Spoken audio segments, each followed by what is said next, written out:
going to do something a little bit different. I'm starting backwards. Now, this mine, it's really sketchy back there. Where I am standing right now, all this is the tunnel. I'm on top of the tunnel, and this is all collapsed in. Let me get some better light for you guys. There we go. That's all collapsed. You can see the roots from the trees. There's water dripping. You can see my breath. This right here is tunnel. Is the tunnel supports, and it's like sponge. It's soaking wet. And it goes back here a little ways. So we're not going to go back there. That's major sketch. But the reason why I'm showing this to you is they would mine the material and then take it over here outside of the mine. Look at that go down, and that's all rotten wood. Now, like I said, we're doing it kind of backwards. I'm going to have to turn you off so that I can climb up that portal. It's really thin. It's barely big enough for a person. So I'll meet you outside. That's the reason why I needed to turn off the camera. That's barely big enough for a person to fit through, let alone somebody holding a camera. But this is the original tunnel. So it was never that close. Also, that mud, it's muddy right there. I'm filthy. So the material would be hauled out of the mine. And at this point, we will exit the actual tunnel right there. And the material went one or two ways. If it was waste rock, it traveled this way. I'll go ahead and show you this. And all of this berm has been created with waste rock all the way down.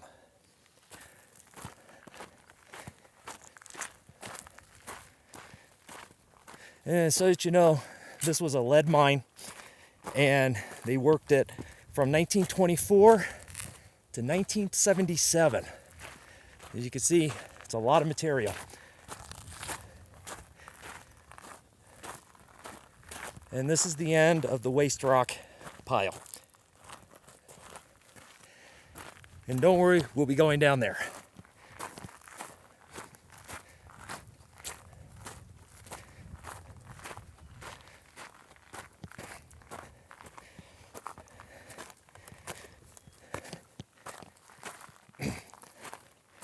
And this right here is a good view. That right there is where the material that they wanted to process, the ore, went down into this ore hopper. From the ore hopper, it went into another ore cart. And I'll show you those tracks here in a few seconds.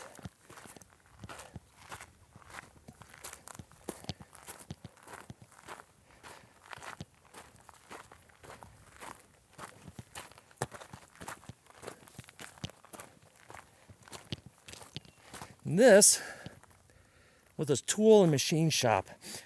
And here, which is kind of neat, this is where they were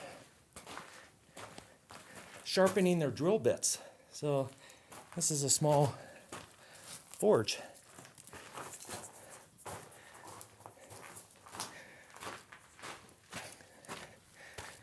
And here's another view of the tracks heading over to the ore bin. So I'll go ahead and meet you down at the next level. Here we are at the lower level. So as the material came off the upper cart, fell into this hopper, when carts were available, which were located down there, and we'll be going down there next, these hoppers were opened up, and it was just a simple little ore chute. took the material down here to waiting ore carts. Now, let me go ahead and meet you down there. Because up there, you saw that little dip. It did an ore chute down here, and the ore chute fell into this little tunnel here. And the reasoning for that is it would have been too shallow of an ore chute, and it would have kept getting clogged. So they would have had to continuously had somebody on shovel patrol to keep the material moving. Doing it this way into a tunnel, then into a waiting ore cart, which would be waiting inside this tunnel, allowed it to be steep enough to where they wouldn't have to have a shovel crew. Then it was moved along here.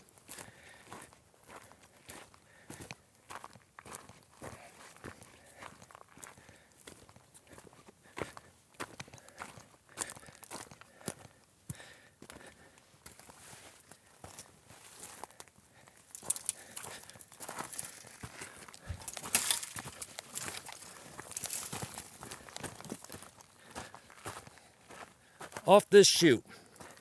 From this chute, or off this ramp was an ore chute that went down into that building where you can see the roof just over there.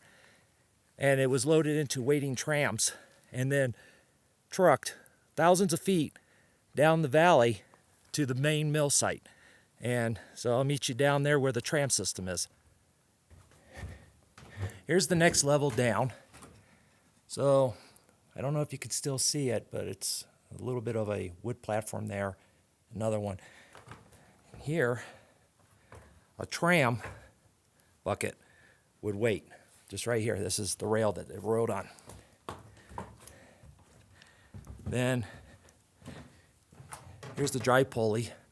Now what's neat is, ooh, see, that's still full of grease. These are the wear points. And plus also they allow it to grip. Look at that. You hear that? So the tram would go all the way and out it would go.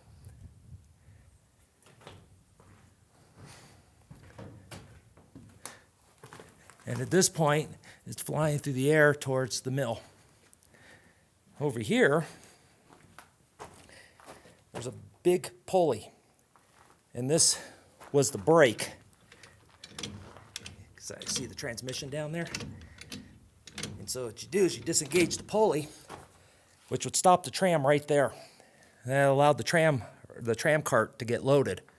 And then once it's ready, off it went.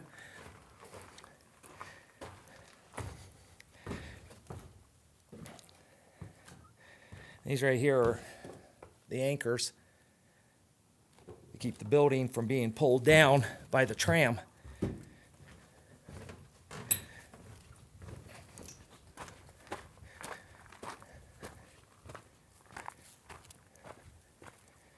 Now this area, this is the mechanics room, or the machine room.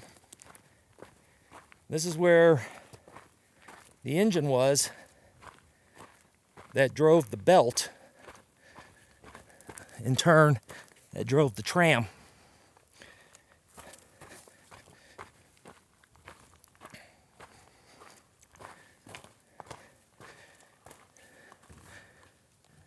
So that's where the engine stood. Or sat.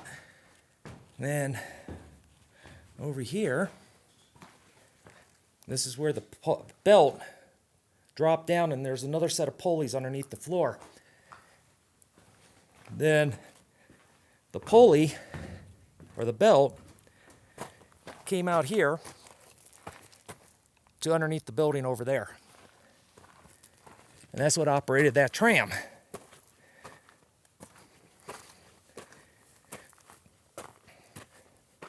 Now this is the neat part about this. They needed a crew up here to operate the tram and also work the mine. This is the bunkhouse. It's a 2-story bunkhouse. It's really neat.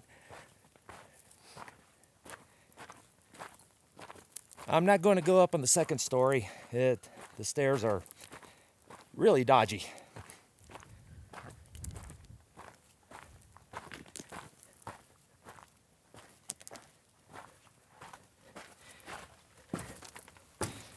See? Yeah, no.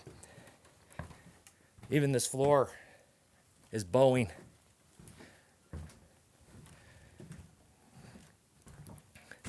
This was the bunkhouse.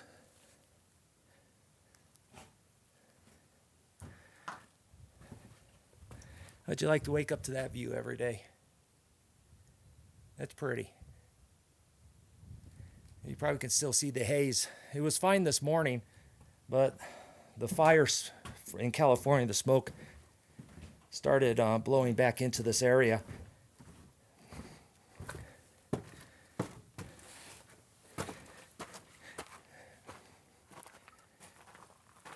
If I didn't know that the fires were burning in California, I would think they were burning here. The smell of smoke of burnt wood is so strong.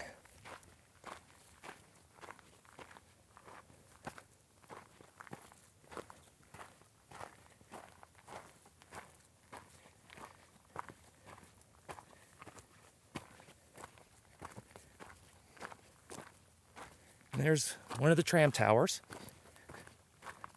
We're not going to walk the whole tram line. The tram line's over 1,000 feet. It, one time, was the longest tram in the United States at one time. I don't think that record stayed for very long, but at least they held the record for a little bit.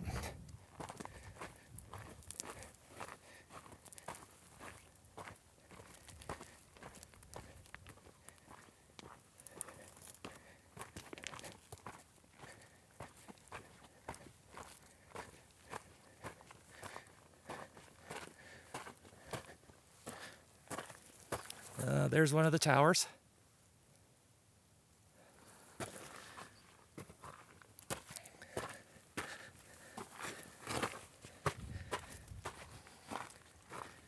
And then you can see the next one and the next one after that. Now let me go ahead and get off this mountain, and I'll take you over to the mill and show you that. Talk to you then. The buckets went in there.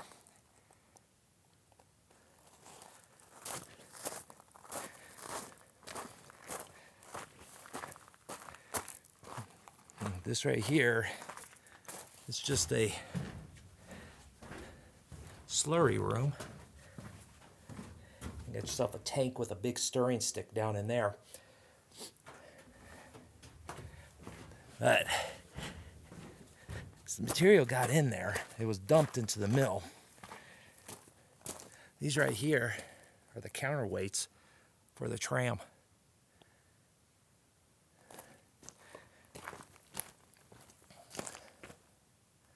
Sprocket. Now, I would go up there.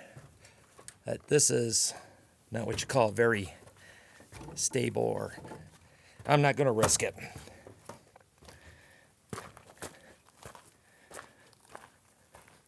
And this right here was just a simple little machine room where they kept equipment for repairs. Like, here's pieces of a blower. And you got a length of fire hose. It was just more of like storage.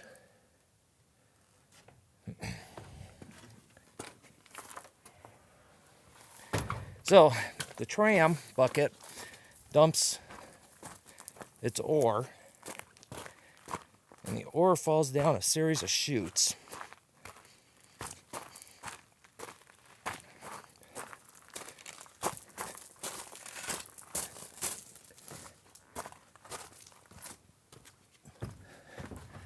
Up there.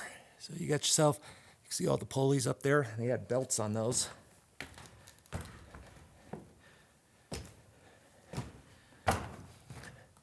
So the ore came down a series of chutes. There was a rock crusher up there at one time also. Here is a belt.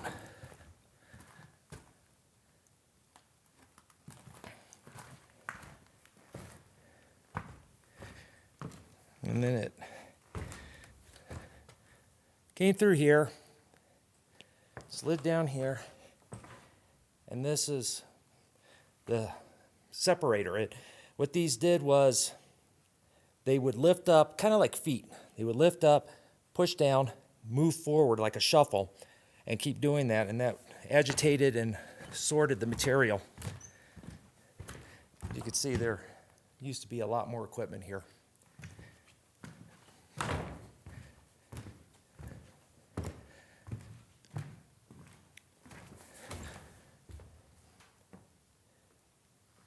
And this is just another slurry tank.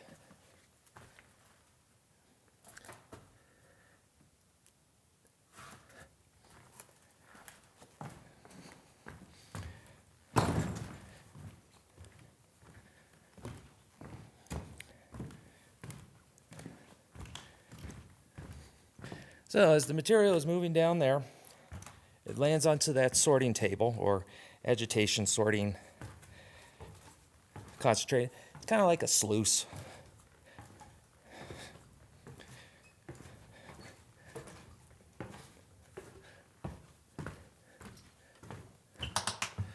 Big gear. You can still see the grease in the gear.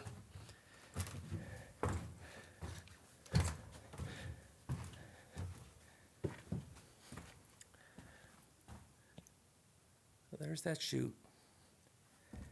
There's the material. So that's some of the last ore that they processed. Here is a series of screens. Came down this trough.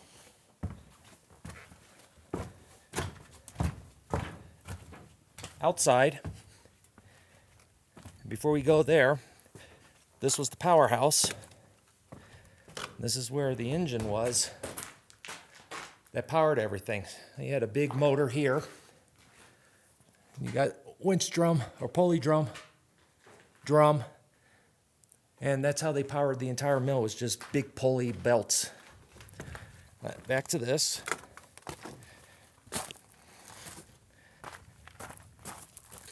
There's that trough. Continues on. And it falls right into here. Now, you can see the wooden frame. This used to be a very large agitation tank. And at this point, the material is dropping into a leach.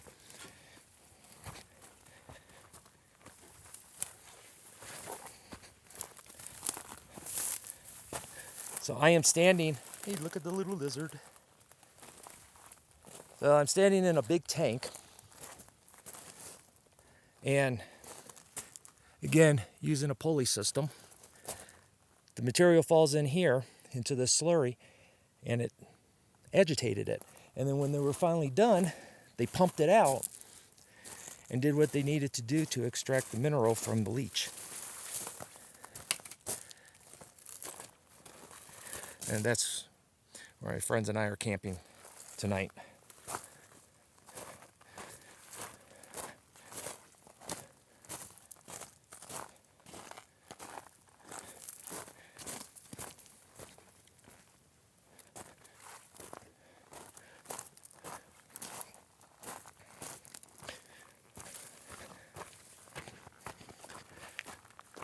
So that's how everything came from mine to mill at this location.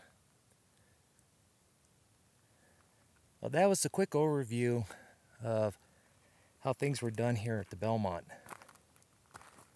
I know there's a lot of YouTube videos out here already on this site. It's a very popular site to come to, as it's a very complete building, even though it is collapsing, and the restoration work that they did back in 2012 doesn't seem to be saving the building much. I thought it would be interesting to show you the transition from the mine to the mill. Now, a lot of those other YouTube videos don't ever touch on the history of the place. If you want to know about the history, let me know, and I'll come up and do a more extensive history of the place. I was going to do that on this one, but the smoke is killing me. So with that, I'm going to go ahead and end the video. If this gets you excited to go out exploring, have fun, but most of all, be safe.